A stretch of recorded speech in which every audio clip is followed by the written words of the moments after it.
لا حول ولا قوة إلا بالله العلي العظيم. حسبنا الله ونعم الوكيل، نعم المولى ونعم النصير. أعوذ بالله من الشيطان اللعين الرجيم. بسم الله الرحمن الرحيم. الحمد لله الملك الحق المبين، وهو رب الشهداء والصديقين، والصلاة والسلام على حبيب إله العالمين سيدنا ومولانا أبي القاسم محمد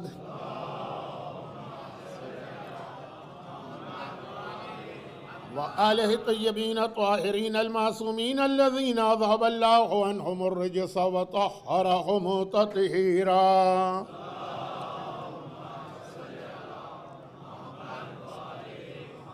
سيما على الإمام المنتظر والحجة الثاني عشر عجل اللهم له الفرج، ولعنة الله على أعدائهم أجمعين من الأزل إلى الأبد. أما بعد، فقد قال الله عز وجل في كتابه المبين وفرقانه المتين وقرآنه المجيد وقوله الحق. بسم الله الرحمن الرحيم. ألف لام ميم. أحسب الناس أن يتركوا أن يقولوا آمنا وهم لا يفتنون ولقد فتنا الذين من قبلهم فليعلمن الله الذين صدقوا وليعلمن الكاذبين.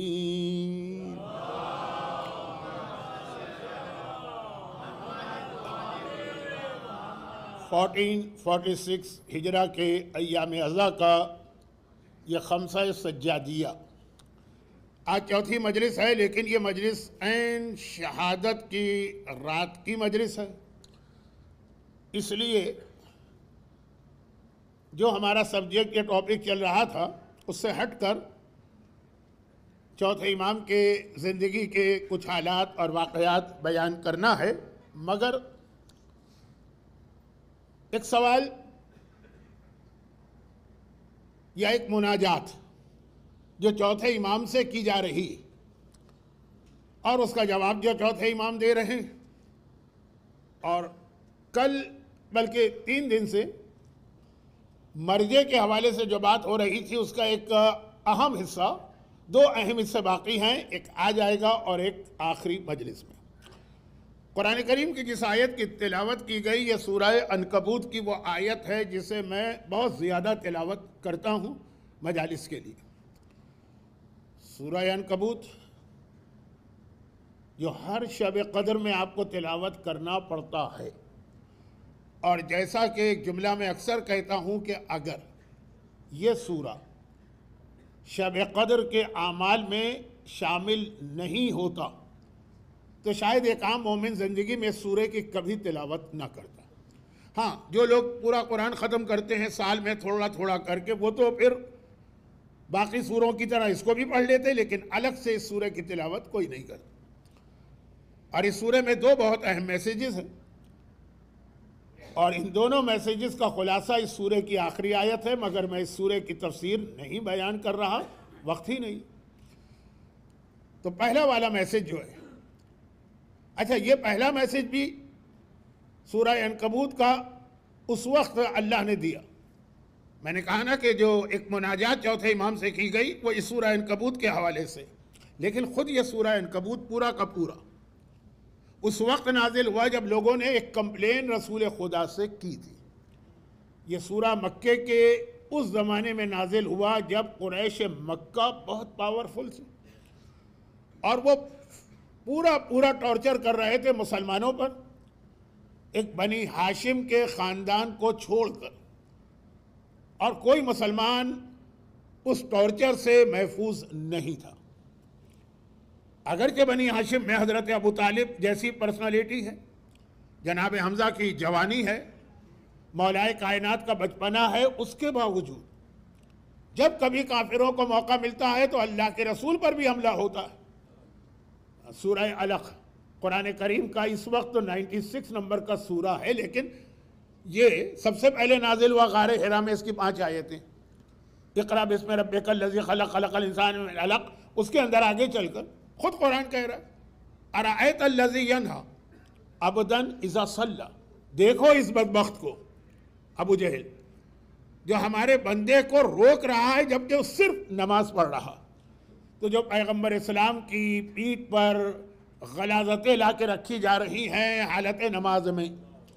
ابو طالب بھی ہیں، حمزہ بھی ہیں، علی بھی ہیں، لیکن جہاں ان کو موقع ملا اور مولا کائنات کا مکے کے بچوں سے وہ مقابلہ، تو جب پیغمبر جیسی پرسنالٹیز جن کو ظاہری اعتبار سے پروٹیکشن دینے والے اتنے اسٹرانگ ہوں، ویسے تو اللہ ہے لیکن ظاہر ان تک کے اوپر ظلم ہو رہا ہے، تو جو عام مسلمان تھے، چاہے وہ بلال حبشی ہوں، چاہے وہ جناب سمیہ ہوں، اسلام کی پہلی شہید، عمار کی والدہ، یا خود عمار یاسر ہوں، یا ان کے والد یاسر ہوں، یا وہ خباب ابن ارت ہوں جن کی پیٹھ کو لوہے کی سلاخوں سے، جس کو آگ سے نکالا گیا، داغا جاتا ہے، اور نہج البلاغہ کے آخر میں مولا ان کی تعریف کر. تو یہ ایک ماحول تھا نا اس وقت. 1 سال گزرا، 3 سال گزرے، 5 سال گزرے، 7 سال گزرے، آخر یہ مسلمان جو سارے کے سارے سنسیئر و مخلص پیغمبر کے پاس وہی کمپلین لے کے پہنچے، جس سے سملر، بالکل سملر تو نہیں، کافی ملتی جلتی کمپلین یا مناجات چوتھے امام سے بعد میں کی گئی. تو آج شہادت کی رات ہے نا، اس سے ربط ملاؤں گا. یا رسول اللہ، آخر یہ مظالم کب تک ہوں گے؟ ہم نے کسی کا کیا بگاڑا؟ ہم نے کسی کو کیا نقصان پہنچایا؟ ہم نے تو صرف ایک اللہ کو مانا ہے، اپنا عقیدہ ظاہر کیا، کسی پہ ظلم تو نہیں کیا، کسی کا مال تو نہیں کھایا، کسی کی فیملی پہ تو اٹیک نہیں کیا، کسی کی جائیداد پہ تو قبضہ نہیں کیا. تو کب یہ مظالم ختم ہوں گے؟ اللہ کتنی دیر تک دیکھتا رہے گا اور خاموش رہے گا؟ اگرچہ بار بار پیغام آ رہا، لا تحسبن اللہ غافلا عما یعمل الظالمون، دیکھو اللہ غافل نہیں ہے جو ظالم کر رہے، مگر کہا کہ کب تک؟ تو یہ آیت نازل ہوئی، الف لام میم احسب الناس ان یترکوا ان یقولوا آمنا. کیا سمجھ رہے ہو؟ زبان سے اپنے آپ کو مومن کہو گے اور اللہ مان لے گا تمہیں مومن. وَهُمْ لَا يُفْتَنُونَ، کہ اللہ تمہارا ٹرائل نہیں لے گا، تمہیں ٹیسٹ نہیں کرے گا، تمہارا امتحان نہیں لے گا، آزمائش نہیں لے گا. وَلَقَدْ فَتَنَّا الَّذِينَ مِن قَبْلِهِمْ، تم کیا ہو؟ تم سے پہلے بھی جس نے اپنے آپ کو مومن کہا، ہم نے اس کو امتحان میں ڈالا ہے، اس کا ٹرائل ہوا. فَلَيَعْلَمَنَّ اللَّهُ الَّذِينَ صَدَقُوا، تاکہ پتہ چلے کہ سچا مومن کون ہے، وَلَيَعْلَمَنَّ الْكَاذِبِينَ، اور جھوٹا مومن کون ہے. مومنوں کی 2 کیٹیگری اسلام کے بالکل شروع میں آ گئی، دونوں اپنے آپ کو مومن کہہ رہے ہیں. یہ آیت ابو جہل کے لیے نہیں ہے، اس نے کبھی نہیں کہا کہ آئیے میں مومن. یہ آیت ابو لہب کے لیے نہیں ہے، اس نے کبھی نہیں کہا کہ آئیے میں مومن. یہ آیت ہے ان مخلص مومنوں کے لیے. کہا کہ اللہ تو تمہارا امتحان لے گا. پھر پیغمبر نے ان بہت سارے نبیوں کے حالات بتائے. ابھی آپ نے عاشورے میں زیارت ناہیہ پڑھی ہوگی یا سنی ہوگی یا دیکھی ہوگی. آج کل جو اسکرین پہ زیارت آ جاتی ہے تو لوگ دیکھتے بھی ہیں. ان میں جن انبیاء کے نام ہے نا، وہ زیارت ناہیہ امام حسین کا مرثیہ ہے جو امام زمانہ نے کہا. اور اگر آپ کو عربی آتی ہوتی تو آپ کہتے کہ آج تک کسی شاعر نے، کسی پوئٹ نے، کسی مرثیہ لکھنے والے نے آقا حسین کا ایسا دردناک مرثیہ نہیں لکھا، کلیجہ ٹکڑے ٹکڑے ہوتا ہے اگر عربی آپ جان لیں. وہ جملے ہیں امام زمانہ کے، لیکن اس میں پہلے ان انبیاء کا ذکر ہے جن پہ اللہ نے ایسے امتحان لیا. تو جیسے پیغمبر نے کہا زکریا نبی، جن کے بیٹے جناب یحییٰ کا ایک واقعہ کل آیا تھا، ایک واقعہ میں پہلی محرم کو ہر جگہ پڑھتا ہوں، جناب یحییٰ جان دا بیپٹسٹ. زکریا کہا کہ انہیں تو باقاعدہ مشین سے 2 ٹکڑے کیا گیا کاٹ کر، اللہ کے نبی تھے وہ. تو اب پیغمبر نے کہا تمہارا تو ابھی کوئی امتحان نہیں ہوا، یہ اونلی 6-7 ایئر، یہ کوئی امتحان نہیں ہوتا. اور یہی بات جا کے کچھ یوتھ نے چوتھے امام سے کہی تھی، لیکن وہ ذرا سا اس سے ڈیفرنٹ اسٹائل تھا. لیکن بات وہاں بھی یہی تھی کہ آخر وہ وقت کب آئے گا. تو پیغمبر نے کہا کہ ابھی بہت ٹائم باقی، ابھی تمہارا امتحان اسٹل ہو رہا. اور پھر یہ آیت نازل ہو گئی کہ تم سے پہلے بھی ہر مومن کا، نبی نہیں، ہر مومن کا امتحان لیا. پھر یہ ایک الگ موضوع ہو جائے گا، ورنہ میں یہ بتا دیتا کہ اللہ نے پھر یہ بھی بتا دیا اس امتحان کا کورس کیا ہے، کون کون سے سبجیکٹ اس میں شامل ہے. وَلَنَبْلُوَنَّكُمْ بِشَيْءٍ مِّنَ الْخَوْفِ وَالْجُوعِ وَنَقْصٍ مِّنَ الْأَمْوَالِ وَالْأَنفُسِ وَالثَّمَرَاتِ. لیکن یہ آج کا موضوع نہیں. کربلا کا واقعہ ہو گیا، کائنات کا اتنا بڑا واقعہ، ایسی بڑی ٹریجڈی. زمین بھی روئی، آسمان بھی رویا. 40 دن تک خون کی بارش ہوتی. زمین کے جس پتھر کو ہٹایا جاتا تھا وہاں سے جوش مارتا ہوا خون نکلتا تھا. 40 دن تو زمین و آسمان رو رہے ہیں. سورہ دخان کی جو آیت ہے، سورہ نمبر 44، یہ بھی آپ شب قدر کے اعمال میں پڑھتے ہیں، اس میں اشارہ ہے اس کی طرف. کائنات کی کون سی چیز نہیں روئی؟ فاطمہ صغریٰ کو مدینے میں پیغام اس کوے نے دیا ہے جو خون کے اندر اپنے آپ کو لوٹ پوٹ کے وہاں پہنچا تھا. تو پرندے ہیں کہ چرندے ہیں کہ درندے ہیں کہ درخت ہیں کہ زمین ہے کہ آسمان ہے کہ فرشتے ہیں کہ انبیاء ہیں کہ جن ہیں کہ سب رو رہے ہیں. اتنا بڑا واقعہ. اب یہ یوتھ کا ایک گروپ چوتھے امام کے پاس اس وقت پہنچا جب چوتھے امام مدینے میں آ چکے تھے اور کچھ ٹائم گزر گیا. انہوں نے جا کے کہا کہ آقا اور مولا، ہم کربلا کے وقت بہت چھوٹے تھے. کچھ نے کہا تو ہم تو پیدا بھی نہیں ہوئے تھے، لیکن اب جو یہ کربلا کا واقعہ ہم سن رہے ہیں تو ہم سب برداشت نہیں ہو رہا. اچھا، اس میں ذرا سی ایک بات، میں بات کو اپنے ٹریک سے نہیں ہٹانا چاہتا. اس میں چھوٹی سی بات یہ ہے کہ کربلا کے بعد کچھ سال پورا بنو امیہ کا خاندان اور اسلامی دنیا بڑی ڈسٹرب رہی. چوتھے امام کے بارے میں یہ جملہ ہے کہ عبد الملک ابن مروان جو چوتھے امام کے زمانے میں خلیفہ بنا تھا، اس نے بہت ظلم کیے، شیعوں کا قتل عام کیا. حتیٰ یہ کہ تاریخ اسلام کے 2 سب سے زیادہ ظالم انسانوں میں، کربلا کے ظالموں کو چھوڑ دیجیے، اس کے علاوہ سب سے زیادہ جو 2 ظالم انسان اسلامک ہسٹری میں گزرے ہیں، ان میں سے ایک اسی کا گورنر تھا، حجاج ابن یوسف. اس کا گورنر تھا، اس کو رکھا اسی کام کے لیے گیا تھا. لیکن حجاج کو اس نے لیٹر بھیجا تھا کہ خبردار علی ابن الحسین کو کچھ نہ کہنا. یہ محبت کہاں سے اس دل میں پیدا ہوئی؟ کوئی محبت نہیں. ریزن لکھتا ہے کہ میں نے دیکھا کہ مجھ سے پہلے جس نے بھی اہل بیت کا خون بہایا ہے اس کی حکومت فوراً ختم ہو کے رہ گئی ہے. میں اپنی حکومت بچانے کے لیے یہ نہیں کرنا چاہتا ہوں. یعنی ذرا سا آدمی اگر آنکھ کھول کے دیکھے نا، ذرا سا سوچے تو وہ اسی نتیجے پہ پہنچے گا. کوئی اس کو محبت نہیں تھی اہل بیت سے. میں نے کہا حجاج جیسا انسان جس نے 1,20,000 120,000 شیعوں کو قید میں رکھا، اور کیسی قید، جہاں ان کو کپڑے پہننے کی اجازت نہیں تھی. 70,000 مرد تھے اور 40,000 عورتیں تھیں بغیر لباس کے وہ اس جیل کے اندر رہی تھی، اور کتنا خون بہایا. یہ حجاج ابن یوسف کا آرڈر ہے. کیونکہ کربلا کے بعد جو ہیں 4-5 سال ایسے ہی گزرے. یزید مارا گیا، اس کے بیٹے نے حکومت چھوڑ دی، مروان ابن حکم. تو خیر، آج کی شہادت کی رات ہے تو بتانا نہیں چاہتا ہوں، لیکن پھر بھی بتا دو تاکہ آپ کے والد، اسی کا بیٹا عبد الملک ہے، مروان ابن حکم. اس کے بعد حکومت آ گئی. کیسے آ گئی؟ یزید مر گیا، جہنم واصل ہو گئے. کیسے مرا اس کے بارے میں بھی الگ الگ رپورٹس ہیں. اس کے بعد اس کا بیٹا حکومت میں آیا، اس نے حکومت ٹھکرا دی. کہا میرا باپ بھی جہنم میں جل رہا ہے، میرا دادا بھی جہنم میں جل رہا ہے، میں اس کے گناہ میں شریک نہیں ہونا چاہتا. اب مروان کو ایک چانس بنا. یہ مروان وہی بدترین انسان ہے. جب 28 رجب کو آقا حسین کو گورنر مدینہ نے بلایا تھا اور آقا نے کہا تھا کہ مجھے وقت دو کل صبح تک کا، تو گورنر نے کہا اچھا جائیے. مروان نے کہا خبردار ان کو جانے نہ دینا، اگر آج نکل گئے پھر تیرے ہاتھ میں نہیں آئیں گے. اس کا باپ جسے رسول خدا نے مدینے سے بائی آرڈر نکال دیا تھا، کیونکہ اب رسول چلتے تھے وہ ان کے پیچھے رسول کی نقل کرتا ہوا، جوک کرتا ہوا پیغمبر کس طرح چل رہے ہیں، مدینے سے نکالا تھا.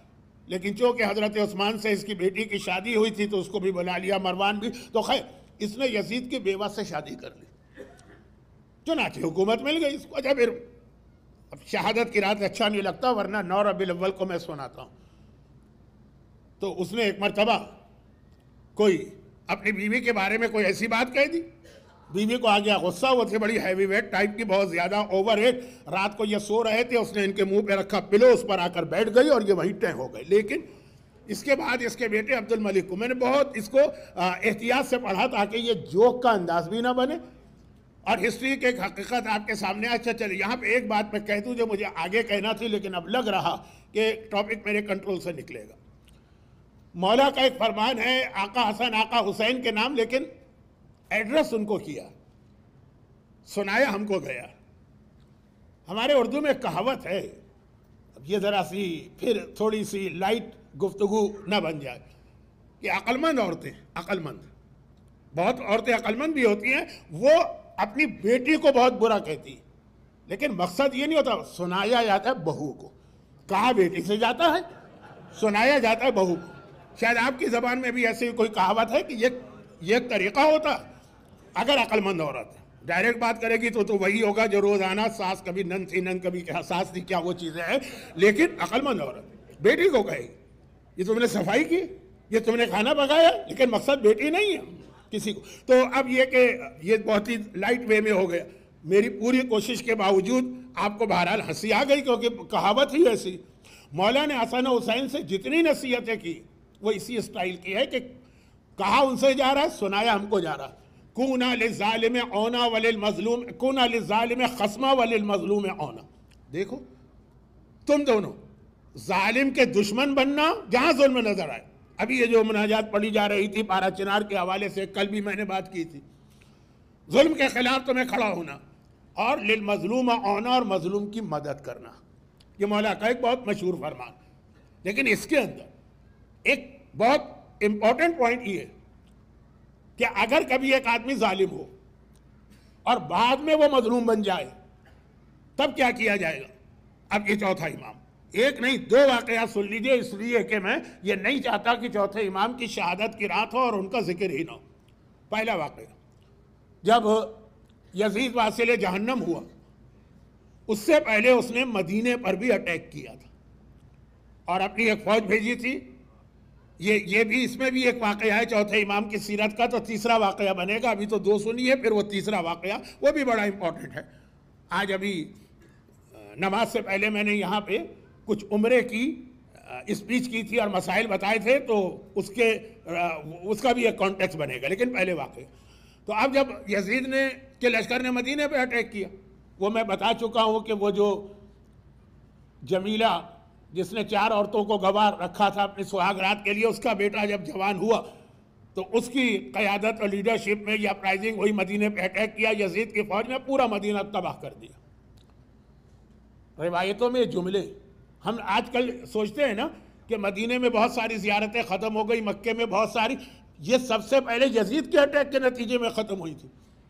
یزید کا زمانہ کون سا ہے؟ چوتھے امام کا نا۔ جب چھٹے امام کا زمانہ آیا، لوگوں نے پوچھا کہ یا ابن رسول اللہ، وہ فلاں مکان، آپ کا مکان فلاں کا، وہ سارا تباہ کر دیا گیا، اب کچھ نہیں ہے۔ یہ آج کی بات نہیں، یزید کا اٹیک بہت اہم اٹیک تھا۔ خیر، اب اس کا اگلا جملہ سن لیجئے تاکہ ریپیٹ نہ کرنا پڑے۔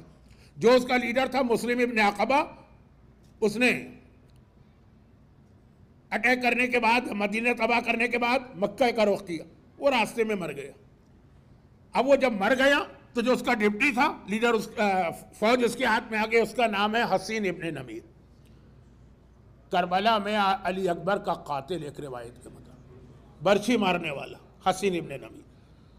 اب اس کو، وہ ڈپٹی تھا، یہ لشکر اس کے، یہ آرمی اس کے ہاتھ میں آ گئی۔ یزید کے اسٹینڈنگ آرڈر تھے مدینے کو تباہ کرو، پھر مکے کو۔ مدینے والوں نے بھی بغاوت کی تھی، مکے والوں نے بھی بغاوت کی تھی۔ تو وہ مکہ گیا، اس نے خانہ مکے کو چاروں طرف سے گھیر لیا، خانہ کعبہ پر گولہ باری کی۔ اسلام آنے کے بعد سے خانہ کعبہ 2 دفعہ ٹوٹا ہے، دونوں مسلمانوں کے ہاتھ سے ٹوٹا ہے، کسی نان مسلم کے ہاتھ سے نہیں۔ تو یہ پہلا تھا، گولہ باری کی، خانہ کعبہ کی 4 میں سے 3 دیواریں ٹوٹ کے گر گئی۔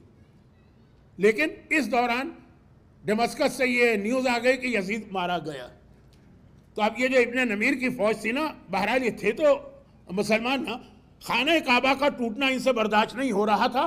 جیسے ہی پتہ چلا یزید تو مر گیا، یہ سب چھوڑ کے بھاگے، اب وہ اکیلا رہ گیا، اور اسے پتا ہے کہ اس وقت سارا عرب میرا دشمن ہے، میں مدینے کی تباہی میں ڈپٹی لیڈر تھا، مکے میں فل فلیج لیڈر۔ اب وہ بھاگ رہا جان بچانے کے لیے، بھاگتے بھاگتے اتنا ڈیزرٹ میں، پیاس بھوک مرنے کے قریب، ایک جگہ اسے نظر آیا کہ ڈیزرٹ میں کسی نے کیمپ لگائے ہوئے ہیں، اور وہ وہاں پہ کوئی آدمی ٹھہرا ہے۔ ڈیزرٹ میں کہاں کیمپ لگتے ہیں؟ جہاں پہ تھوڑا سا پانی ہو، 2 کھجور کے جھاڑ ہوں، وہاں پہ۔ اس نے کہا ان لوگوں کو کوئی نیوز نہیں ہوگی، یہ تو ڈیزرٹ میں ہیں، یہاں رہ رہے ہیں۔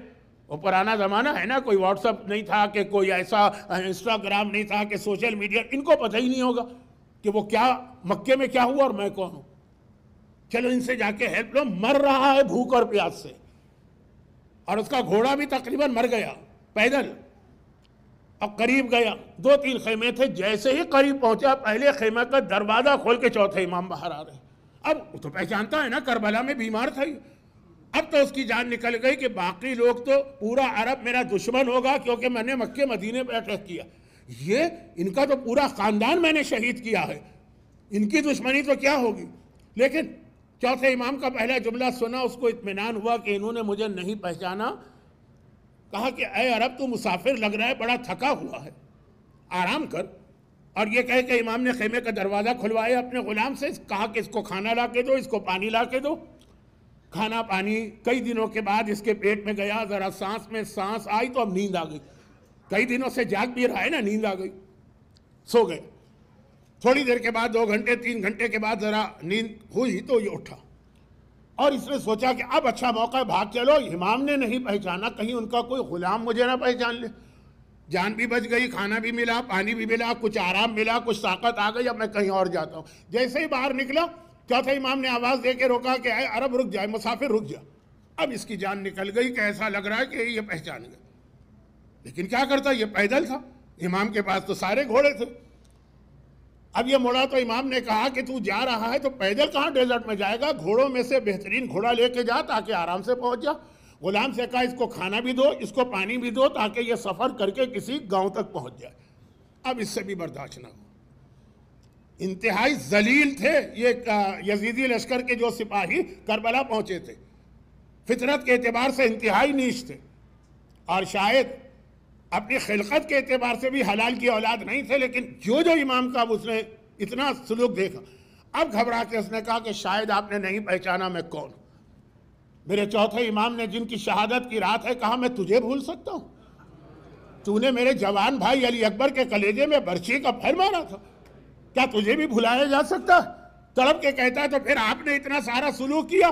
کہا کہ ہاں، اس وقت کیونکہ تو مظلوم ہے اور پریشانی میں ہے اور مصیبت زدہ ہے، اس حالت میں ہم کبھی بھی انتقام نہیں لیتے ہیں بلکہ مظلوم کی مدد کرتے ہیں. یہ گھوڑا لے جا، پانی لے جا، کھانا لے جا، اور جہاں تیرا دل چاہے چلے جا.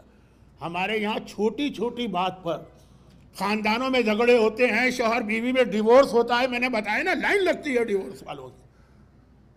بھائیوں کے تعلقات ختم ہو جاتے ہیں، بزنس پارٹنر کے تعلقات ختم ہو جاتے ہیں. اگر ہنس بول کر ایک دوسرے سے بات بھی کر رہے ہو تو دل کے اندر ایک دوسرے کو گالیاں دے رہے ہوتے ہیں.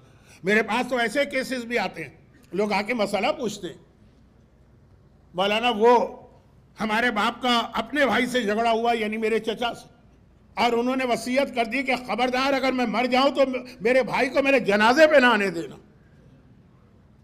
اب میرا باپ مر گیا ہے تو اب چچا ہے، وہ بھی میرا رشتہ دار ہے، تو میں اس کو کیسے روکوں، سمجھ میں نہیں آ رہا باپ کی یہ وصیت. لوگ مسئلہ پوچھتے، مسئلہ کوئی خالی سٹوری نہیں سناتے اپنے خاندان کی، کہ ایسے بھی لوگ کہ ہماری میت پہ بھی نہ آنے دینا ہے. کون؟ مومن ہے وہ، ٹھیک ہے. کوئی پیسے کا جھگڑا ہوگا، کوئی فیملی کا پرابلم ہوگا، کوئی اور بات ہوگی. ابن نمیر جیسا تو نہیں ہے نا، اتنا بڑا ظالم حسین ابن نمیر، چوتھا امام اس کی بھی مدد کر رہا ہے، یہ کہہ کر کے اس وقت مظلوم. دوسرا واقعہ سن لیجیے، یزید کے لشکر نے مدینے پہ جب اٹیک کیا تو کیوں کیا؟ کیونکہ مدینے والوں نے یزید کے خلاف اپرائزنگ کی تھی، اور جو اپرائزنگ ہوئی تھی اس کے اندر سارے نوجوان، سارے مدینے والے ملے. پہلے تو یزید کے گورنر کو مدینے سے نکال باہر کیا، اور پھر یزیدیوں کو ڈھونڈنا شروع کیا کہ یزید کے فیور والے کون ہیں، ان کو قتل کرنا. اب سب سے بڑا یزیدی جو تھا اس وقت وہ مروان ابن حکم تھا، جو 28 رجب کو گورنر مدینہ پھر بھی تھوڑی شرافت دکھا گیا کہ ٹھیک ہے جائیے، فرزند رسول آپ نے کہا ہے کہ ایک رات کے بعد جواب دیں گے تو آپ جائیے. مروان جیسا آدمی، بس نہیں چلتا میرا کہ میں اس کے پورے حالات آپ کے سامنے رکھوں، لیکن چوتھے امام کے حالات پڑھنا ہے مروان کے. مروان کو پتا ہے کہ اس وقت مدینے کا ذرہ ذرہ، بچہ بچہ میرا دشمن. میں کسی کے ہاتھ لگوں گا وہ مجھے نہیں چھوڑے گا. میں تو کسی طرح ایک آدمی کے لیے چھپ کے نکلنا شاید آسان ہو، لیکن میرے ساتھ میرا پورا کٹم ہے، میری فیملی ہے، میری بیوی ہے، میرے بچے ہیں، خاندان کی ساری عورتیں ہیں. اب وہ سب سے پہلے تو گیا، یہ تیسرے خلیفہ کا داماد ہے حضرت عثمان، تو جو ان کی بڑی دوستی تھی دوسرے خلیفہ سے حضرت عمر، ان کے بیٹے کے پاس گیا. کہا کہ یہ حالات ہیں، میری فیملی کو رکھ لیجئے، میں تو بچ جاؤں گا۔ انہوں نے کہا نہیں بھائی، پورا مدینہ اس وقت تمہارے خلاف ہے، لوگ مجھے قتل کر ڈالیں گے اگر میں نے تمہیں پناہ دی۔ اب کیا کریں، سمجھ میں نہیں آ رہا۔ کسی نے کہا کہ جاؤ علی ابن الحسین کے پاس، کہا ان کے پاس تو سب سے بڑے میرے دشمن ہوں گے۔ لیکن مسئلہ یہی ہے نا کہ جب آدمی کو کوئی راستہ نہ ملے تو تنکے کا بھی ایک سہارا ہوتا ہے، گیا کہا فرزند رسول، اس وقت تو اسی طرح بات کرے گا نا، یہ میری فیملی ہے، میری بیوی ہے، میری بہنیں ہیں، میری بیٹیاں ہیں، میری بچیاں، ان کو پروٹیکشن چاہیے۔ امام نے کہا سب کو لے کے آؤ، میرا گھر ان کے لیے حاضر ہے، اور یہاں نہیں، یہ مدینہ ہے، ہو سکتا ہے کسی جوان کو رات میں جوش آ جائے، مدینے کے باہر میری ایک پراپرٹی ہے جہاں پر میں نے ساری سیدانیوں کو شفٹ کیا، کیونکہ امام اس وقت کے مدینے کے حالات میں کوئی انٹرفیئر نہیں کرنا چاہ رہے تھے۔ جہاں میری بہنیں ہیں، جہاں میری پھوپھیاں ہیں، جہاں میرا خاندان والا ہے، وہاں تمہاری خاندان کی عورتیں جائیں گی۔ سب کو لے کے امام نے وہاں رکھا، اور ان عورتوں کا یہ جملہ کہ ہمیں اپنے باپ کے گھر میں کبھی اتنا آرام نہ ملا جتنا چوتھے امام کے گھر میں ملا، ہمیں اپنے شوہروں کے گھر میں اتنا سکون کبھی نہیں ملا جتنے چوتھے امام کے گھر میں ملا۔ مروان ابن حکم کی وہ فیملی جو اس وقت امام کے کنٹرول میں، اور مدینے والے دشمن ہیں، لیکن امام نے کہا نہیں، دشمنی جو بھی ہے، لیکن جب وہ بھی مظلوم بن جائے تو کم از کم اس وقت اس کی مدد کرنا ہوتی۔ اور یہیں پہ ایک ذرا موضوع سے ہٹ کے کہ ہمارے یہاں تو ذرا سی بات پہ جو دشمنیاں ڈیولپ ہو جاتی، آپ لوگ اس سے محفوظ ہیں تو خدا کا شکر ہے، اور اس کو اسی طرح رکھیے گا، مینٹین کیجیے گا اس جذبے کو اگر ہے۔ لیکن اب یہ اتنی بات ہوئی نا، تو اس میں ایک بات اور بتا دیجیے، اور وہ یہ ہے، اصل میں میرا موضوع جس سے میں کہیں سے کہیں چلا گیا، وہ جو کچھ مرجعیت کے بارے میں کہنا تھا وہ تو میں نہیں کہہ پاؤں گا، وہ کل ہی بات آئے گی۔ لیکن اس میں ایک چھوٹی سی بات، ابھی میں نے کہا نا کہ لوگ مجھ سے سوال کرنے آتے ہیں بعض اوقات، واجبات کا سوال، کہ بھئی باپ کی وصیت ہے کہ ان کو نہ آنے دینا، اور وہ ہیں سگے بھائی مرنے والے کے، تو کیا مجھے اختیار ہے کہ میں جنازے پہ آنے سے ان کو روک دوں؟ گھر میں آنے سے چلے روک سکتا ہوں، لیکن امام باڑے میں جنازہ جائے گا۔ باپ نے تو کہا تھا میرا چہرہ بھی نہ دیکھا نا اس آدمی کو۔ تو پوچھنے آتے ہیں نا، یہاں ایک بہت اہم چیز، آج کل یہ فیشن نکل آیا ہے ویسٹ میں، اور خاص طور پر انگلش اسپیکر کے ساتھ، کہ جو بھی آتا ہے کوئسچن آنسر سیشن۔ دیکھیں یہ بہت ہی زیادہ ہائیلی کوالیفائڈ عالم ہونا چاہیے جو کوئسچن کا جواب دے، اور اس انداز کا جواب تو مرجع بھی نہیں دیتا ہے جیسا ہم ایکسپیکٹ کرتے ہیں انگلش اسپیکر سے، اور اپنے بچوں کو ان کے حوالے کر دیتے۔ کوئسچن آنسر کا سیشن، ہر ایک سے سوال نہیں پوچھا جا سکتا۔ ہمارے ہاں مرجعیت میں بھی یہ ہے، اور اگر آپ اور بیک پہ جائیے گا تو ابھی جو اشرا میں نے اس سے پہلے پڑھا تو چھٹے امام کے زمانے میں بھی یہ تھا کہ مرجع بھی کہے گا کہ میری فیلڈ مثلاً حلال و حرام کے مسائل ہیں، آپ اس سے ہسٹری کی کوئی بات پوچھے گا، وہ کہے گا کہ نہیں، یہ آپ جا کے فلاں عالم سے پوچھے، وہ ہسٹری کا ایکسپرٹ۔ تفسیر قرآن کی کوئی بات کہیں گے، وہ فلاں سے پوچھے، وہ ان کے ایکسپرٹ۔ یعنی مختلف علوم جو ہیں اسلامی سائنسز، اس کے الگ الگ ایکسپرٹ ہوتے ہیں۔ ہمارے یہاں تو ایک آدمی آتا ہے، اسے دنیا بھر کے سوالات اس طرح پوچھے جاتے ہیں جیسے وہ سلونی والا ہے کہ جو سوال پوچھو گے جواب دے گے۔ قرآن بھی اسی سے، حدیث بھی اسی سے، ہسٹری بھی اسی سے، فقہ بھی اسی سے، جیسے وہ سلون۔ بڑے بڑے مراجع کہتے ہیں کہ یہ ممکن نہیں ہے کسی کے لیے، اور آپ کے بچے بڑے شوق سے جاتے بھی ہیں، کیونکہ کوئسچن آنسر ذرا سا ان کو اچھے لگتے ہیں، وہ بھی بولتے۔ اچھا اب جہاں تک بات آئی ہے تو یہ ایک جملہ کہہ دوں، جو ویسٹرن کنٹریز میں پیدا ہوئے اور جنم لیا، اسپیکرز کی بات کر رہا ہوں، اسپیکر، جو اسپیکرز ویسٹرن کنٹریز میں جنم لیا، اور وہی آپ کو چاہیے، کیونکہ آپ کے بچوں کو انگلش نہیں چاہیے، انگلش ایکسنٹ چاہیے۔ اگر وہ انگلش میں بولیں گے کہ یہ تو پاکستانی انگلش، ارے یہ تو انڈین انگلش، اس کو تو انگلش بولنا بھی نہیں آتی، انہیں ایکسنٹ چاہیے۔ نہ ان کو انگلش چاہیے، نہ ان کو کوئی میٹر چاہیے، نہ ان کو حق اور باطل کا فرق چاہیے، ایکسنٹ۔ اب دیکھیں میں تو تعریف سنتا ہوں، اچھا اردو میں بھی کافی خرابیاں ہیں، لیکن میں اس پہ کم بولتا ہوں۔ کیوں؟ اس لیے کہ اگر میں بولوں تو لوگ کہیں گے تو جیلسی ہوگی، مولانا کا اس خطیب سے کوئی جھگڑا وگڑا ہوگا، ان کا اشرا اس نے لے لیا ہوگا، اس لیے اس کے خلاف بول رہے۔ اب میرا اور انگلش اسپیکر کا کہیں پر بھی کوئی کامن ایسا انٹرسٹ نہیں ہے، تو میں تو صرف چوتھے امام اور چھٹے امام کی سیرت کی روشنی میں ایک میسج دے رہا ہوں۔ میرا کام میسج دینا ہے، مجھے پتا عمل کرنے والے عمل نہیں کریں گے، لیکن آج میں نے عمل دیکھ لیا۔ کب دیکھ لیا؟ جب ابھی وہ جو سفرہ تھا اور دسترخوان تھا تو پتہ چلا کہ مرد بھی یہاں پہنچے ہوئے۔ جب میں پہلی بار آیا تھا تو پتہ چلا کہ جعفری سینٹر اٹلانٹا کی عورتیں کسی مرد کو دسترخوان کے قریب بھی نہیں بھٹکنے دیتی. یہ عورتوں کا ہے اور اس میں کوئی مرد نہیں آ سکتا. شہزادی کی حد تک تو پھر سمجھ میں آتا ہے لیکن وہاں بھی سمجھ میں نہیں آتا. اب مجھے پھر اس وقت جنت البقیع کا ایک واقعہ چھوٹا سا یاد آ رہا ہے. میں چاہتا ہوں شہادت کی رات میں ایسی باتیں نہ ہوں، لیکن اب پتہ نہیں کیوں میری زبان پہ آ رہی. اہل سنت کے ہاں، خاص طور پر وہابیوں کے یہاں، قبرستان میں عورت کا جانا حرام ہے، چاہے دنیا کا کوئی قبرستان ہو. اٹلانٹا کا قبرستان میں جائز نہیں، حرام ہے ان کے یہاں. ہمارے یہاں نہ صرف یہ کہ اجازت ہے بلکہ مستحب بھی ہے. تو اب جنت البقیع میں جو اتنی سختی ہے وہ جنت البقیع کی وجہ سے نہیں. آپ سعودی عرب کے کسی قبرستان میں کسی عورت کو جاتے نہیں دیکھیں گے. حرام تو پاکستان میں بھی ہے، لیکن وہی پاکستان میں جو کہ علماء کا وہ کنٹرول نہیں، ان کے علماء کا وہ کنٹرول نہیں ہے، تو عورتیں مخالفت کرتی ہوئی چلی جاتی ہیں. لیکن سعودی عرب میں تو کنٹرول. تو اتنی وہ سختی کرتے ہیں کہ مجھے یاد ہے کہ ایک مومن، اب وہ گئے تھے وہاں مدینے کی زیارت کے لیے، تو 6 مہینے کا ان کا بچہ تھا. تو وہ اس کو لے کے گئے بقیع دروازے پہ روک لیا، جھگڑا ہو گیا. اب وہ چھوٹے بچوں میں بعض اوقات لڑکا لڑکی کا فرق مشکل ہوتا ہے. انہوں نے پوچھا کیوں روکا؟ کہا کہ یہ بنت یہ لڑکی ہے، لڑکی قبرستان میں نہیں جا سکتی. بس عورتیں نہیں جا سکتی ہے، لیکن کہیں بچی بھی نہیں جا سکتی 6 مہینے کی. انہوں نے کہا بچی نہیں ہے بچہ. کہا نہیں، مجھے اندھا سمجھ رہے ہو؟ بنت اور ابن کا جھگڑا چل رہا ہے. ابن یہ کہتے ہیں ابن، وہ کہتے ہیں بنت. انہوں نے کیا کیا کہ اس کا وہ انڈر ویئر اتار دیا. وہ گھبرا کے بھاگا کہ اچھا چلے جا. لیکن مسئلہ یہ ہے کہ اس قسم کی چیز جس پر آپ کو ہنسی بھی آ رہی ہے نا، کیونکہ بات ہی ایسی. ہماری بات خواتین میں، سفرے پہ نہیں آنے دیں گے کسی مرد کو، مرد تو مرد. کسی بچے کو بھی نہیں آنے دیں گے، بچہ تو بچہ. کسی پریگننٹ عورت کو بھی نہیں آنے دیں گے کہ ہو سکتا ہے کہ اس کے پیٹ میں لڑکا، اور وہ پیٹ سے جھانک کے اس سفرے کو دیکھ رہا ہو، تو جائز نہیں. لیکن الحمدللہ آج میں نے دیکھا کہ شاید اب میں تو اندازے سے بات کر رہا ہوں نا، میرے سامنے تو کوئی عورت نہیں تھی، عورتوں سے زیادہ مرد نظر آ رہے تھے، بڑے جوش کے ساتھ تھے وہ. اب میں ڈھونڈ رہا ہوں کہ وہاں تو اتنا مجمع تھا، وہ چلا کہاں گیا. خیر، تو کبھی کبھار آن لائن سننے والوں کو غلط فہمی ہوتی ہے. نہیں نظر آ رہا مجمع. تو اب اتنی جو بات میں سے بات نکلی تو یہ خوشی ہوئی دیکھ کے کہ چلے بات کا ایک اثر ہوا. خواتین نے بھی، چوتھے امام کا سفرہ اسلام کے مشہور ترین سفروں میں سے ایک. 2 اماموں کا سفرہ بہت مشہور ہے، ایک آقا حسن کا اور ایک چوتھے امام کا، جس کی بیس چوتھے امام کے سفرے کی جو بنیاد امام نے بتائی وہ ایک سپنا تھا، جو میں 2 دن سے کہہ رہا ہوں کہ مجھے پڑھنا ہے لیکن وقت آج بھی نہیں مل رہا ہے.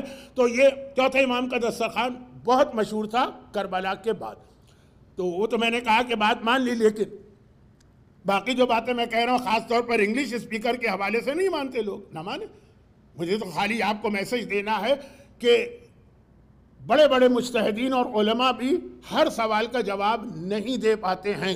اور ہمارے حوزے میں تو خیر ڈویژن آف ورک ہے کہ ہم اس میں ریسرچ کریں گے، تم اس میں ریسرچ کرو.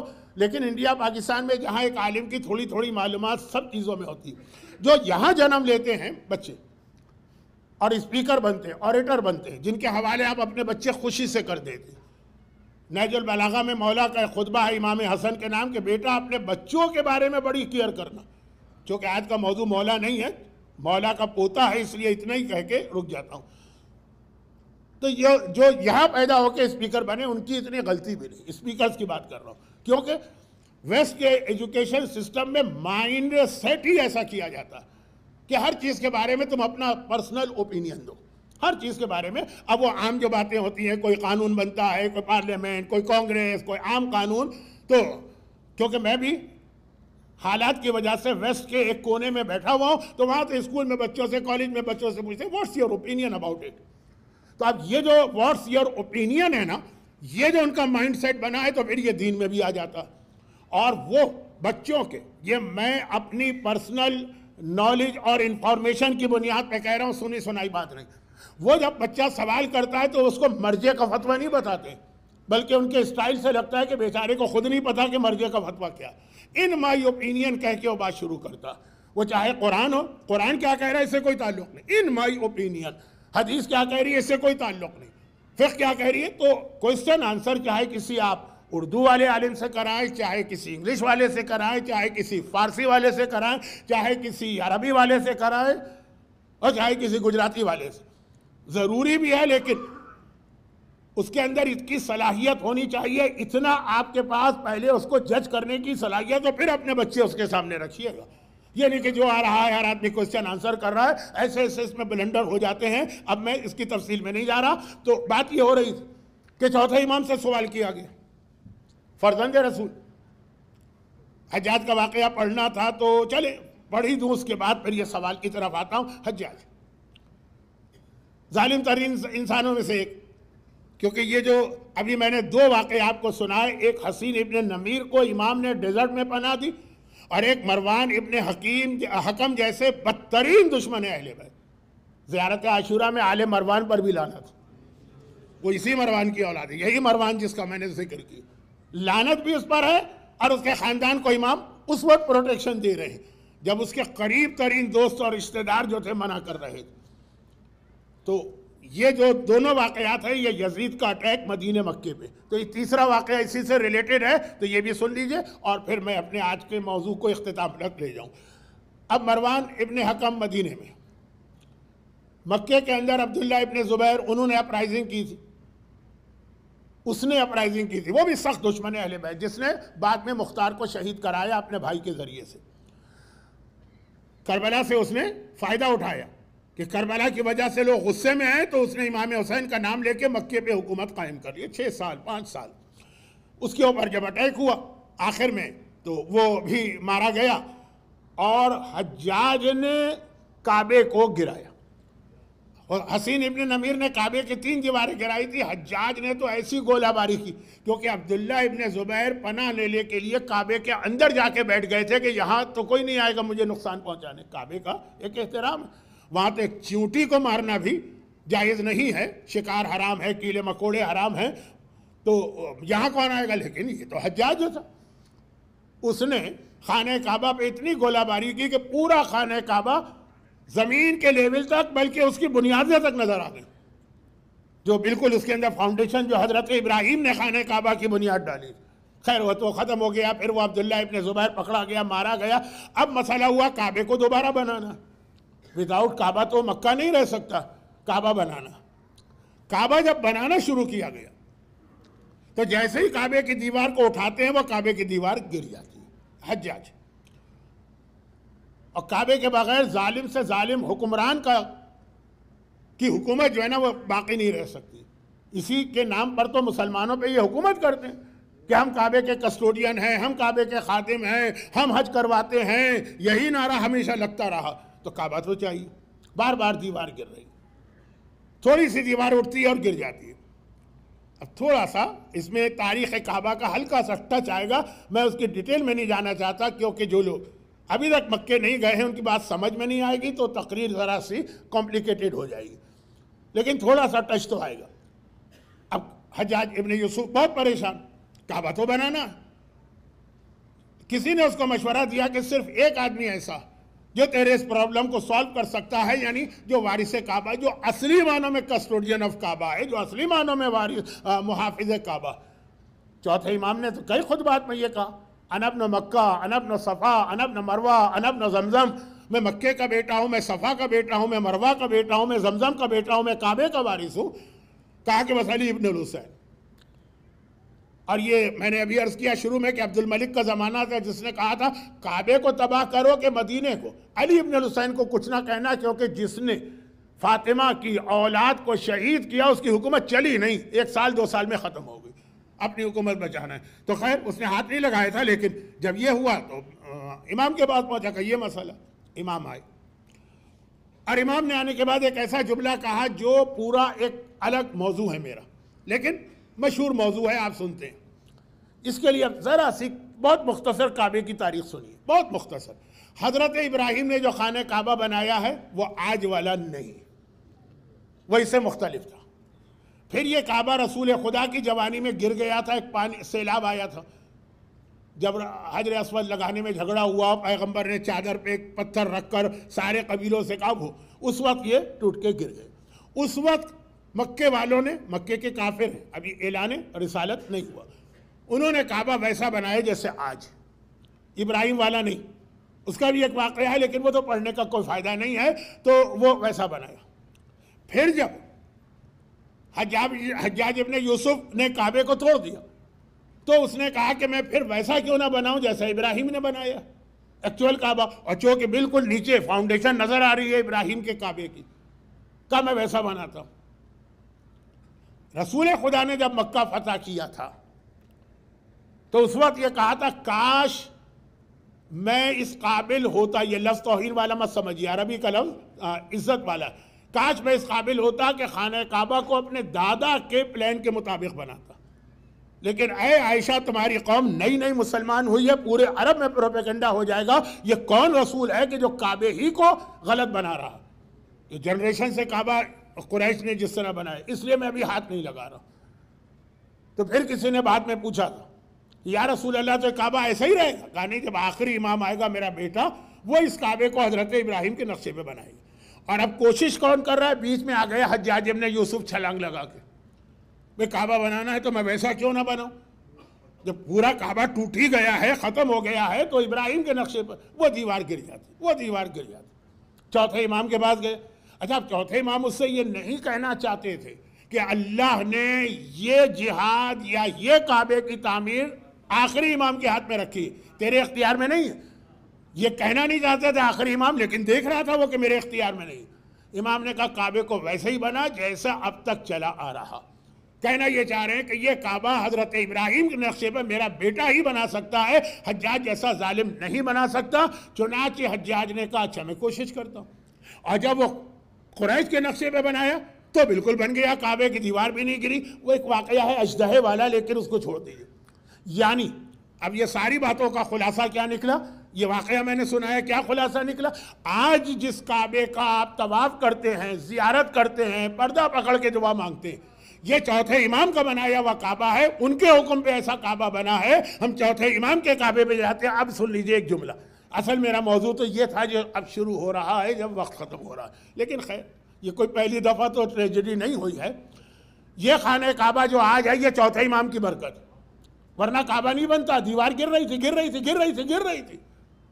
آج آپ عمرے پہ جا رہے ہیں تو یاد رکھیے گا، جب آپ حج پہ جا رہے ہیں تو یاد رکھیے گا۔ اب دیکھیے کہ خود کعبہ یہ تو ٹوٹا اور بنا نا، لیکن اصل کعبہ جب بنا تو ایک سوال آتا، قرآن کہتا ہے سورہ آل عمران ان اول بیت وضع للناس للذی ببکۃ مبارکا وہدی للعالمین فیہ آیات بینات مقام ابراہیم ومن دخلہ کان آمنا۔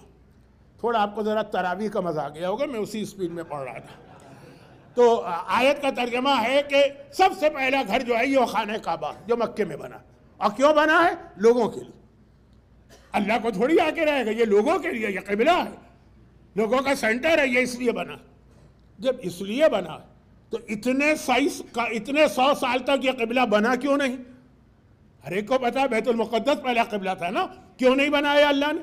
بنایا قبلے کے لیے، ان اول بیت وضع للناس للذی ببکہ، ٹھہر کے میں نے پڑھا کہ یہ گھر جو مکے میں ہے یہ ہے اصل قبلہ، لیکن ابھی لوگوں سے نہیں کہا کہ ادھر رخ کرو، ابھی رخ کرو ادھر بیت المقدس کی طرف۔ کیوں؟ کیونکہ خدا نے کہا میری ایک سنت ہے، ایک ریت ہے، ایک طریقہ۔ فرشتوں کو جب آسمان پر حکم دیا آدم کے بارے میں تو کیا کہا کہ میں آدم کو بنا رہا، وَسَوَّيْتُهُ، جب اس کو کمپلیٹ بنا چکا، وَنَفَخْتُ فِيهِ مِن روحی، اور اس میں اپنی روح ڈالوں گا، فَقَعُوا لَهُ سَاجِدِينَ، تب اس کے آگے سجدہ کرنا۔ تو اللہ نے کہا میری سنت یہ ہے کہ قبلہ بن تو جاتا ہے جب تک کہ اس میں روح نہیں آتی ہے، وہ لوگوں کی پیشانی نہیں جھکتی ہے۔ یہ کعبہ بن گیا جب تک کہ علی کی شکل میں روح ہے، کعبہ نہیں آئے گی لوگوں کی پیشانی نہیں جھکے گی۔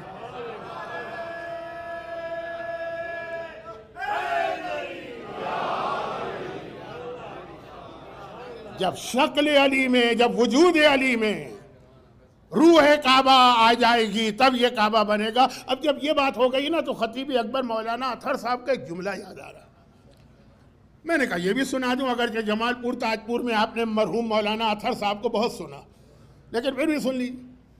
اور وہ یہ ہے کہ یہ جو تھا نا کہ مولا کعبے میں پیدا ہوئے، اس حوالے سے وہ ایک جملہ کہتے ہیں، پورا مدینہ جب مسلمان مدینے پہنچ گئے تو سارے مسلمان یا سارے کا لفظ اگر یہ اتنا جنرلائز کرنا ٹھیک نہیں ہے تو بہت بڑی تعداد مولا کے فضائل کی وجہ سے جیلس ہو گئے تھے، جل بھن گئے تھے۔ حسد، یہ جیلسی اور حسد بہت بری بیماری۔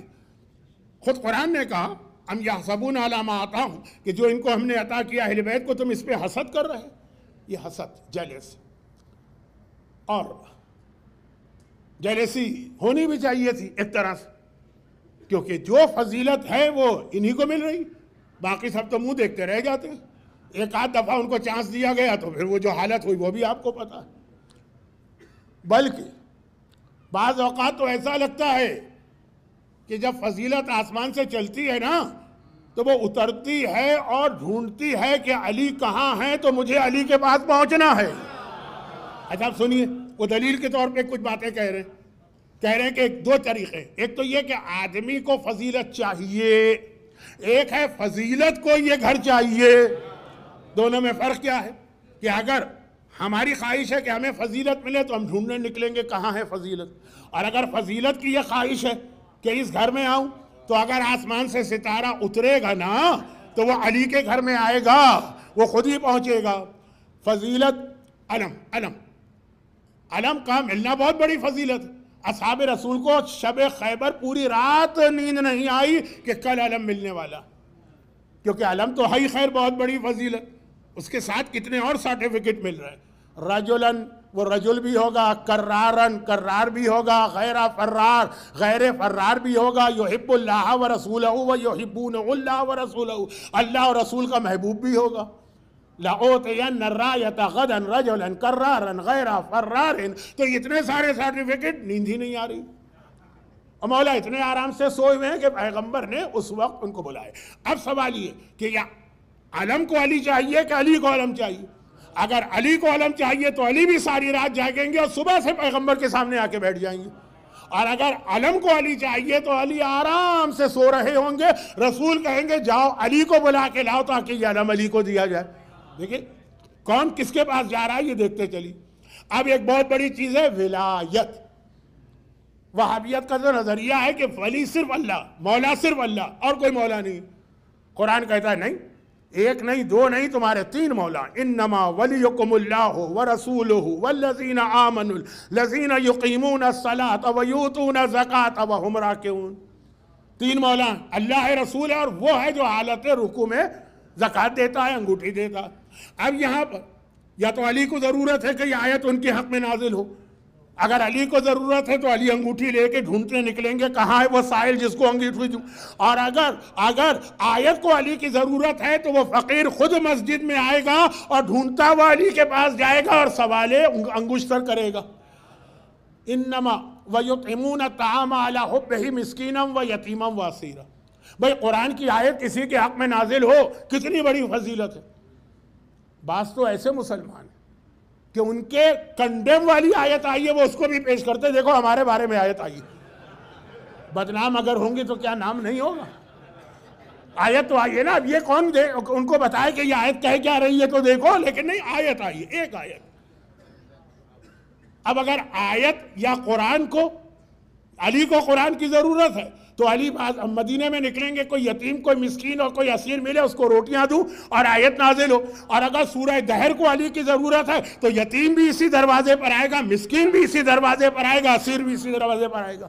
آئیے آخری جملہ، یعنی آخری اس میں نکتہ، تب پھر بات مکمل۔ اب خطیب اکبر کہا کرتے تھے کہ یہ باقی ساری چیزوں میں تو سمجھ میں آتا ہے کیونکہ باقی جتنی چیزیں اب تک پڑھی گئی وہ سب موویبل ہے، حرکت کر سکتی ہیں، ستارہ آ سکتا ہے، جا سکتا ہے، علم حرکت کر سکتا ہے، سائل چل پھر سکتا ہے، مسکین و یتیم و اسیر آ سکتے جا سکتے ہیں۔ مسئلہ کعبے کا ہے، کعبہ تو اپنی جگہ سے ہل نہیں سکتا ہے، وہ تو ان موویبل ہے۔ وہاں کیسے پتا چلے کہ علی کو ضرورت ہے کہ وہ کعبے میں پیدا ہو یا کعبہ محتاج ہے کہ علی اس کے اندر پیدا ہو کر اس کی فضیلت بڑھائیں؟ وہاں کیسے پتا چلے؟ وہ علم تو ہے نہیں کہ یہاں سے وہاں چلا گیا، وہ فقیر تو ہے نہیں کہ یہاں سے مسجد میں پہنچ گیا، وہ مسکین و یتیم و اسیر تو نہیں پہنچا۔ خدا نے کہا وہاں بھی میں فیصلہ کروں گا، اگر علی کو کعبے کی ضرورت ہے تو علی کی ماں عام دروازے سے جائے گی، اور اگر کعبے کو علی کی ضرورت ہے کعبے کی دیوار شقوں کے خصوصی دروازہ بنے گا۔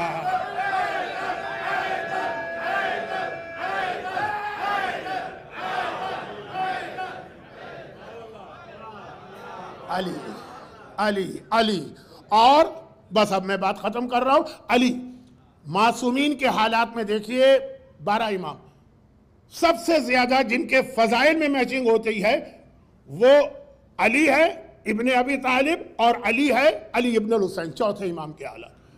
مجھے اس میں اب کچھ باتیں پڑھنا تھی لیکن وقت بہت زیادہ گزر گیا ہے تو انشاءاللہ آخری کچھ باتیں کل پڑھوں گا کہ حالات زندگی دیکھیں تو بہت زیادہ آپ کو میچنگ ملے گی میرے مولا اور چوتھے امام کے حالات میں. باقی اماموں سے اتنی میچنگ نہیں ملتی. اور چوتھے امام نے کچھ تحفے اپنے شیعوں کو دیے اسپیشل گفٹ. شہادت کی رات تو چوتھے امام کی ہے. میں نے 4-5 واقعے تو پڑھ لی آپ کے سامنے. اب یہ ایک چھوٹی سی لسٹ. زیارت امین اللہ جیسا عظیم تحفہ پچھلے سال میں نے اس پہ پوری مجلس پڑھی تھی اس کو ریپیٹ نہیں کرنا چاہتا لیکن اس کو میں عظیم تحفہ کیوں کہہ رہا ہوں کہ پہلی بات تو ہمارے پاس جتنی زیارتیں ان میں سب سے زیادہ اتھینٹک زیارت کا نام امین اللہ. اور دوسری بات یہ ہے کہ اس زیارت کو چوتھے امام نے جب دیا اپنے شیعوں کو تو یہ کہہ کر دیا کہ یہ زیارت جو پڑھے گا فرشتے اس کو محفوظ کر کے آسمان پر لے جا کے رسول خدا کے پاس امانت رکھوائیں. رسول ہیں صادق و امین.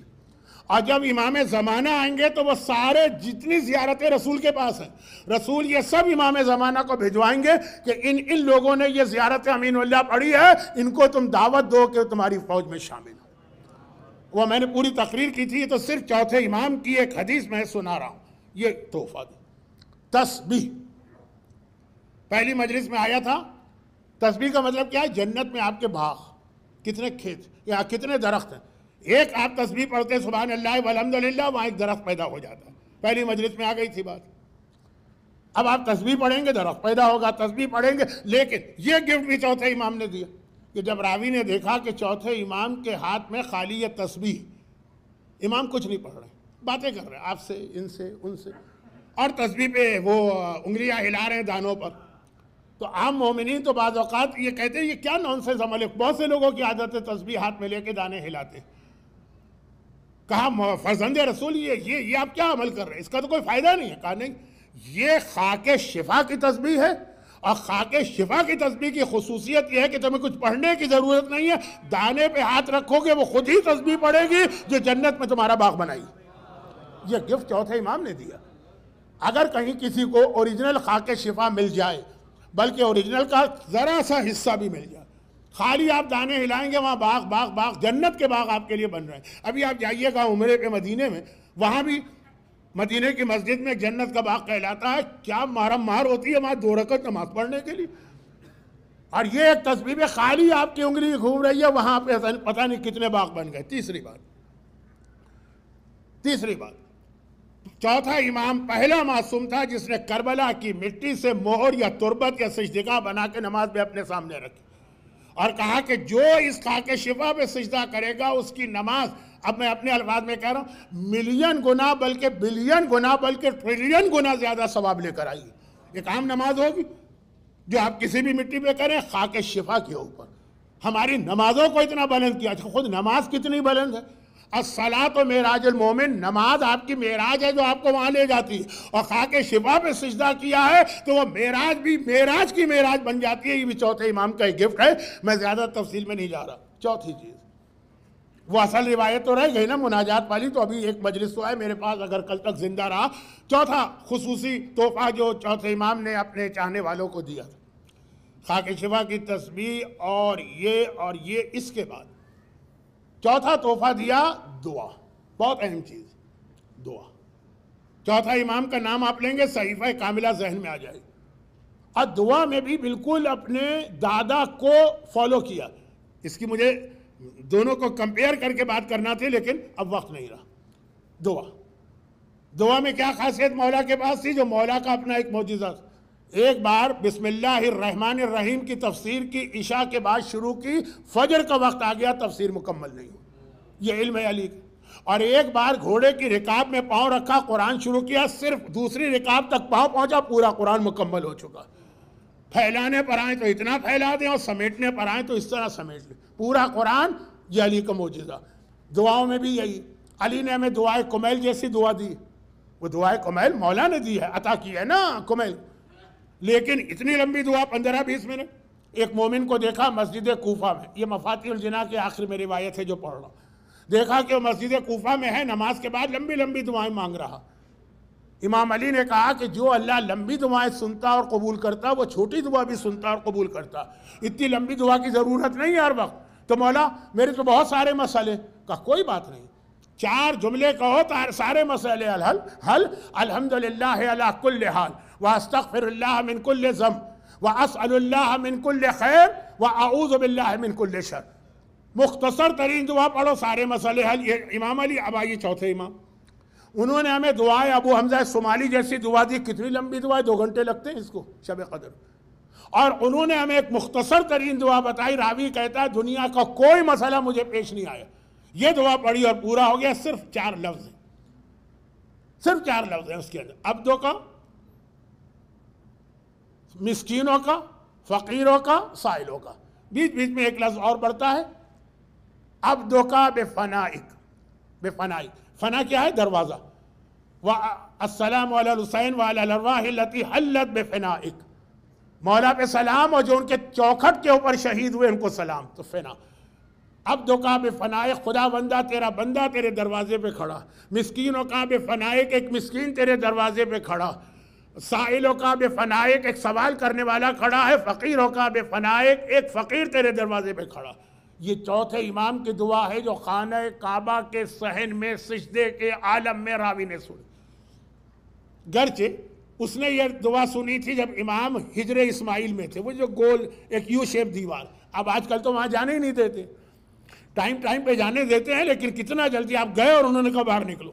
لیکن چوتھے امام وہاں یہ دعا مانگ رہے. راوی نے کہا مولا یہ سجدے میں آپ کیوں مانگ رہے؟ کہا کائنات کا کوئی مسئلہ ایسا نہیں کہ تم صحن کعبہ میں یہ دعا سجدے میں پڑھو اور وہ حل نہ ہو. تو اگر پھیلانے پر آئے تو دادا کی طرح وہاں دعائے کمیل، یہاں دعائے ابو حمزہ صومالی. اور اگر سمیٹنے پر آئے تو وہاں 4 جملے الحمدللہ علی کل حال، یہاں 4 لفظ عبدوں کا، سائلوں کا. کبھی اس پہ عمل کیجئے. مگر امین اللہ ایک تحفہ، تسبیح ایک تحفہ جو آپ کو جنت میں باغ دیتی ہے، خاک شفا ایک تحفہ جو آپ کی نمازوں کو سدرۃ المنتہا سے بھی آگے پہنچا دیتی ہے. دعا ایک تحفہ، مگر سب سے بڑا تحفہ، اگرچہ اس کے لیے لفظ تحفہ اچھا نہیں لگ رہا ہے، وہ ہے عزاداری، آنسو. یہ غم حسین میں بہنے والے آنسو جو دنیا اور آخرت میں ہماری نجات کا ذریعہ بنتے ہیں. وہ تو ایک مومن کو جو امام کا ہاتھ دھلاتا ہے یا امام اس کا ہاتھ دھلاتے ہیں تو جواہرات اور موتی وہ سب بنا کے پانی، ہماری آنکھوں کے آنسو اتنے قیمتی موتی بنتے ہیں کہ اس کو دنیا میں کوئی جگہ ہی نہیں ملتی. جتنی قیمتی چیز ہو نا، صرف ایک جگہ ملتی ہے، وہ ہے رومال فاطمہ زہرا. یہ آنسو وہاں جمع ہوتے ہیں اور وہاں سے سیدھے ہی جنت میں بھیجے جاتے ہیں جہاں یہ موتی بن کے چمکے گی. عزاداری کا ادارہ، انسٹیٹیوشن، نظام، کل میں نے کہا نا کہ 2 زین نے مل کے بنایا، ایک زین اب اور ایک زین العابدین. اور چوتھے امام یہاں پر منزل فضائل میں اپنے دادا علی کی شبیہ اور منزل مصائب میں اپنی دادی فاطمہ زہرا کی شبیہ. منزل مصائب میں دیکھیے تو پورے 12 اماموں میں چوتھے امام کے حالات جتنے رسول کی اس مظلومہ اور دکھیاری بیٹی سے میچ کر رہے ہیں، کسی اور امام کے حالات اس طرح میچ نہیں کریں. ساری زندگی کربلا کا ماتم کرنے والا، اور کیسا ماتم. تاریخوں میں لکھا ہے کہ نہیں لکھا ہے کہ جب کبھی امام گھر کے اوپر، گھر کے چھت پہ ماتم کرتے تھے. بلکہ ایک عمرہ کرنے والے کا واقعہ ہے کہ وہ عمرہ کرنے گیا تو پھر مدینے بھی گیا. مدینے میں جو ہمارے برادران اہل سنت ہیں ان کا نظریہ ہے کہ 40 نمازیں مسجد میں تمہیں جماعت کے ساتھ پڑھنا. تو اب اس کو ذرا دیر ہو گئی تو وہاں جماعت شروع ہونے والی تھی تو وہ دوڑا چلا جا رہا تھا. جب آدمی کو ذرا جلدی ہو تو وہ شارٹ کٹ لیتا ہے نا، تو وہ مدینے کی ایک گلی میں سے گزر گیا. اب جب وہ گلی میں سے جا رہا کہ جلدی سے مسجد میں پہنچو، امام رکوع تک نہ پہنچنے پائے تو ایک دم ایک مکان کی چھت پر سے پانی گرا اس کے کپڑوں پر اور جسم پر.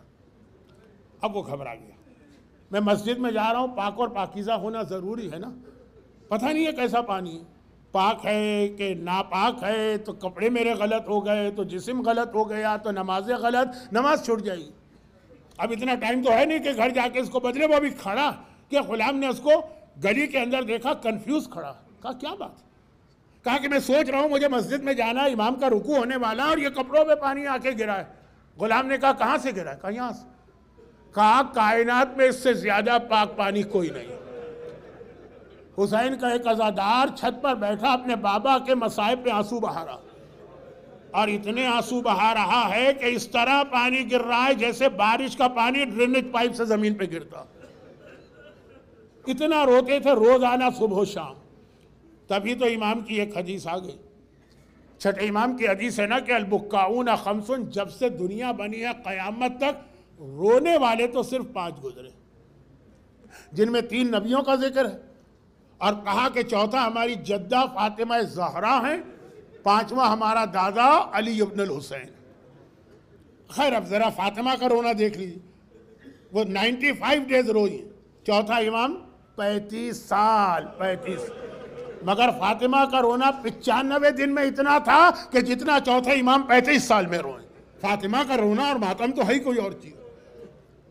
چوتھا امام اور شہزادی فاطمہ، امام نے کہا 5 سے زیادہ کوئی رونے والا نہیں ہے، ان 5 میں بھی یہ 2 جو ہیں ان کا ماتم پہلے 3 سے بھی زیادہ۔ حالات کو ذرا ملاتے چلیے۔ اب میں وہ روایت پڑھنا نہیں چاہتا کیونکہ بہت مشہور۔ جب کبھی کہیں دنیا میں مجلس ہوتی ہے تو جہاں آپ نے جوتیاں اتاری ہوتی ہیں نا عزاداروں نے، وہاں ایک طرف جنت سے اتر کے شہزادی کونین آتی ہیں، بال کھول کے آپ کے لیے ماتم دعا کرتی، اور دوسری جانب حسین کا یہ مظلوم وارث سجاد آتا ہے دادی کے ساتھ بیٹھ کر، وہ بھی آپ کو دعا دیتا۔ ہر مجلس میں دونوں ساتھ جاتے ہیں، اور ساتھ جا کے یہ نہیں ہے کہ ممبر کے قریب آ کے بیٹھے عزاداروں کی جوتیوں کے پاس۔ فاطمہ اور سجاد، ایک اور جملہ اگرچہ اس کی تشریح کرنے جاؤں گا تو وقت لگے گا، لیکن مختصر سے، جوانی میں بوڑھا ہوتے ہم نے صرف 2 کو دیکھا۔ شہزادی کے بارے میں ہے، شہزادی فاطمہ، کہ بابا کے بعد جب ان کو مدینے میں ماتم سے روک دیا گیا تو روزانہ فاطمہ فجر کی نماز کے بعد شہر سے باہر جنت البقیع کے پیچھے چلی جاتی، سارا دن وہاں بیٹھ کے ماتم کرتی۔ ایک کھجور کا درخت ہے اس کے نیچے، اگرچہ ایک دن وہ درخت بھی کاٹ کے پھینک دیا گیا۔ جب شام کو شہزادی آئی تو وہ جو سورج کے نیچے پورا دن بیٹھی ہے، پورا جسم جھلس گیا ہے، اسکن کا کلر چینج ہو گیا۔ تب مولا نے وہاں ایک کمرہ بنایا جو بیت الحزن کہتے ہیں۔ اب تاریخ میں ہے کہ روزانہ فاطمہ فجر کے بعد جاتی، ایک ہاتھ میں عصا ہوتا ہے، ایک ہاتھ میں حسین کی انگلی ہوتی، حسن ساتھ ساتھ چل رہے ہیں۔ اب جب یہ روایت ہم پڑھتے ہیں تو اپنے آپ سے پوچھتے ہیں کہ یہ اسٹک جو ہے نا، یہ عصا، یہ تو بڑھاپے کی نشانی ہوتی ہے۔ بڑھاپے میں آدمی ہاتھ میں عصا لیتا ہے۔ شہزادی فاطمہ کی ایج کیا تھی؟ 70، 65، 60، 55۔ ہسٹری نے بتایا فاطمہ صرف 18 سال کی تھی، 18 سال، اور 18 سال میں اتنی بوڑھی ہو گئی کہ بغیر عصا کے چند قدم نہیں چل سکتی۔ مگر ایک اور بھی ہے جو جوانی میں بوڑھا ہوا۔ حسینی قافلہ مدینے آ گیا، حسین کا چھوٹا بھائی محمد حنفیہ ایک مرتبہ قافلے میں جاتا ہے اور چاروں طرف دیکھتا ہے کہ میں اپنے بھتیجے کو پرسا دوں، لیکن بھتیجا تو کہیں نظر ہی نہیں آ رہا۔ سارے قافلے میں عورتیں ہی عورتیں تھیں، صرف ایک بہت بوڑھا آدمی تھا، بہت بوڑھا، سر کے بال سفید ہیں، داڑھی کے بال سفید ہیں، چہرے پہ جھریاں پڑی ہے، کمر جھک چکی ہے۔ ایک مرتبہ چاروں طرف دیکھا، اتنا بوڑھا آدمی کون آ سکتا ہے میرے بھائی کے قافلے میں؟ تو کوئی ہے ہی نہیں پورے خاندان۔ قریب گئے اور قریب جا کے سوال کیا کہ اے مرد ضعیف، کیا تجھے کہیں میرا بھتیجا علی ابن الحسین نظر آ رہا؟ وہ بوڑھا آدمی ایک مرتبہ کہتا ہے چچا محمد حنفیہ انا علی ابن الحسین، میں ہی تو آپ کا بھتیجا علی ابن الحسین ہوں۔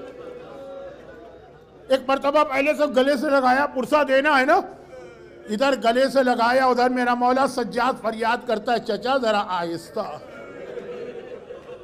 محمد حنفیہ گھبرا گئے، بیٹا کیا بات ہے؟ کہا چچا 1 سال تک جو طوق خاردار گلے میں تھا نا، اس کا زخم اب تک موجود ہے۔ اور جب محمد حنفیہ تڑپ کے کہتے بیٹا 24 سال کی عمر میں تو مجھ سے بوڑھا نظر آ رہا ہے، تجھے کس نے بوڑھا کیا؟ یہ سوال ہم فاطمہ سے پوچھے شہزادی آپ کو جوانی میں کس نے بوڑھا کیا؟ تو الگ الگ جواب دیں گی، گھر کا جلا دروازہ، ٹوٹی ہوئی پسلیاں، پہلو کا کوڑا، محسن کی شہادت۔ سجاد نے صرف ایک جواب دیا، چچا الشام الشام الشام۔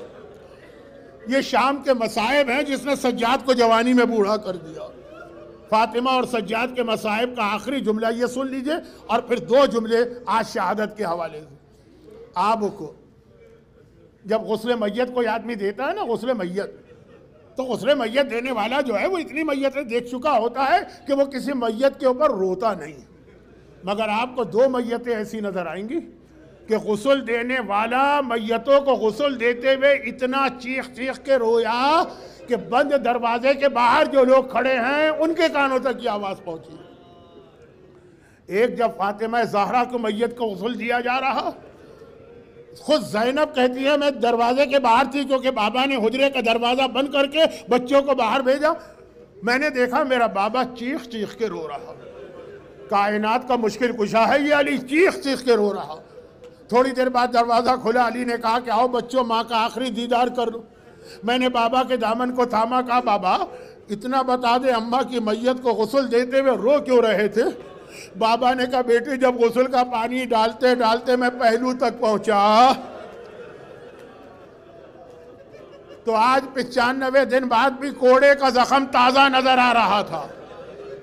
اب میں نے ایک عالم سے سنا، بس جیسے یہ سنا، زینب نے، ماں ہے نا زینب کی، ایک مرتبہ فریاد کرنا چاہی، بابا میری ماں کے بدن پہ کوڑا اب تک ہے۔ علی نے سر پہ ہاتھ رکھا، کہا بیٹی تیری ماں نے تو ایک کوڑا کھایا تھا، اور تو جو کربلا سے کوفہ اور کوفے سے شام جائے گی نا تو سارے راستے تیرے بدن پہ کوڑے پڑتے رہیں گے۔ تو میرا مولا رویا فاطمہ کو غسل دیتے ہوئے کیونکہ پہلو زخمی تھا، اور دوسرا آج کی رات میرے چوتھے امام کو ولید ابن عبد الملک ابن مروان ابن حکم ابن عاصم ملعون نے زہر دیا۔ صبح کو امام کی شہادت ہو گئی، ساری زندگی کربلا والوں کا ماتم کرنے والا، آج اس کے ماتم کی رات ہے، کل اس کے ماتم کا دن ہے۔ امام باقر نے حجرے کا دروازہ بند کیا، بابا کو غسل دینا شروع کیا۔ جو لوگ باہر کھڑے ہیں کہہ رہے ہیں کہ ہم نے امام باقر کے چیخ چیخ کے رونے کی آواز سنی۔ تھوڑی دیر بعد دروازہ کھلا، رشتہ دار حجرے میں داخل ہوئے۔ کسی نے پوچھا امام باقر سے، مولا آپ اپنے بابا کو غسل دیتے ہوئے کیوں رو رہے تھے؟ کہا کہ جب میں نے پانی ڈالا تو گلے میں 35 سال بعد بھی طوق خاردار کا زخم نظر آیا۔ آپ کا چوتھا امام اس دنیا سے اس زخم کے ساتھ گیا، مگر نہیں میں ایک چیز تو بھول گیا۔ میں نے کہا کہ غسل خانے میں 2 مرتبہ رونے کی آواز آئی، علی روئے پہلو زہرا پہ کوڑا دیکھ کر، امام باقر روئے اپنے بابا کے گلے میں طوق کا زخم دیکھ کر، مگر ایک تو غسل خانہ اور ہے۔ زندان شام میں ایک ننھی سی بچی مر گئی، اور اس ننھی سے بچی کو غسل دینے کے لیے غسالہ کو بلایا گیا۔ وہ پردے کے پیچھے غسل دینے گئی کیا، چیخیں مارتی بھی باہر آ گئی۔ زینب سے کہا کہ بیویو تم نے اس بچی پہ کتنا ظلم کیا ہے، میں نے خالی کرتا ہٹایا تھا تو سارا جسم زخموں سے بھرا ہوا، خون سے بھرا ہوا۔ یہاں غسالہ روئی، اور یہیں پر بس میرے آخری جملے۔ بعض علماء پڑھتے یہ آقا سجاد کا امتحان، خدا کسی جوان بھائی کو اپنی چھوٹی بہن کا ایسا لاشا نہ دیکھا ہے جیسا میرے مظلوم آقا نے اپنی ننھی بہن کا یہ لاشا دیکھا۔ کفن نہ ملا تھا سکینہ کو، اسی کرتے میں دفن کیا گیا جو کربلا کی شام غریبہ جل گیا تھا، اور وہی سارے خون سے بھرا ہوا جو راستے کے زخم تھے مولا سجاد۔ کہا جاتا ہے کہ جب یہ میت کو لے کے قبر کے قریب پہنچے اتارنا چاہتے ہیں، ایک بار مولا سجاد کو اپنی دادی فاطمہ کی آواز آئی، سجاد بیٹا لا میری بیٹی کو میرے حوالے کر دے، سکینہ کو لینے کے لیے فاطمہ آئی ہے۔ اور یہی جملہ کسی نے امام باقر سے پوچھا، جب شہادت ہو گئی میرے چوتھے امام کی ولید ابن عبد الملک کے زہر سے، اور صبح غسل دیا گیا، جنازہ تیار ہوا، میرا پانچواں امام بابا کے جنازے کو لے کے جنت البقیع میں داخل ہوا۔ اللہ آپ کو لے جائے جہاں پہ امام حسن کی قبر ہے، اس کے پہلو میں قبر تیار کی گئی۔ قبر میں اتارا جا رہا ہے کہ لوگوں کے کان میں کسی بی بی کے رونے کی آواز آ رہی۔ اس وقت تو خاموش رہنے کا حکم ہے۔ جب قبر بند ہوئی، لوگوں نے کہا مولا امام باقر یہ کون بی بی رو رہی تھی؟ کہا ارے یہ میری دادی فاطمہ زہرا تھی جو میرے بابا کی میت کو لینے کے لیے بقیع کے قبرستان میں آئیں۔ امام باقر نے باپ کو دفن کر دیا، لیکن ایک سوال میں اپنے چوتھے امام سے کرنا چاہتا ہوں۔ مولا چوتھے امام آپ کے بابا جب کربلا پہنچے تھے نا، تو بنی اسد کے بچوں کو بھی بلایا تھا اور کہا تھا کہ اگر تمہارے والدین مجھے دفن نہ کریں، تم چھوٹے چھوٹے بچے کھیلتے ہوئے آ جانا، مٹھیوں میں خاک لے کے میرے لاشے پہ ڈال دینا، ایک مٹھی خاک بھی حسین کے لاشے پہ پڑ جائے۔ تو مولا ایک مٹھی خاک تو آپ بھی کربلا میں ڈال سکتے تھے، آپ نے یہ خاک نہیں ڈالی۔ معلوم ہے میرا یہ مظلوم آقا جو آج دنیا سے جا رہا ہے کیا کہے گا؟ ایک مرتبہ وہ کہے گا تم اس بیٹے کی حالت پوچھو کہ وہ خاک بھی کیسے ڈالے، گلے میں توق ہے، پاؤں میں بیڑی ہے، مگر ہاتھوں میں بھی ہتکڑی ہے۔ میں اپنے بابا کے لاشے پہ خاک بھی نہیں ڈال سکتا، میں اپنے بابا کا جنازہ نہ اٹھا سکا، مگر امام باقر نے تو جنازہ اٹھایا نا، تو آپ بھی اپنی جگہ سے کھڑے ہوئیے۔ چوتھا امام جس کا جو اپنے بابا کا تابوت نہ اٹھا سکا، اس کے تابوت کو کندھا دیجئے، سینوں پہ ہاتھ ماریے، ایک مرتبہ فاطمہ زہرا سے فریاد کریں شہزادی وا سجادہ ہم سے اپنے اس لال کا پرسہ لیجئے۔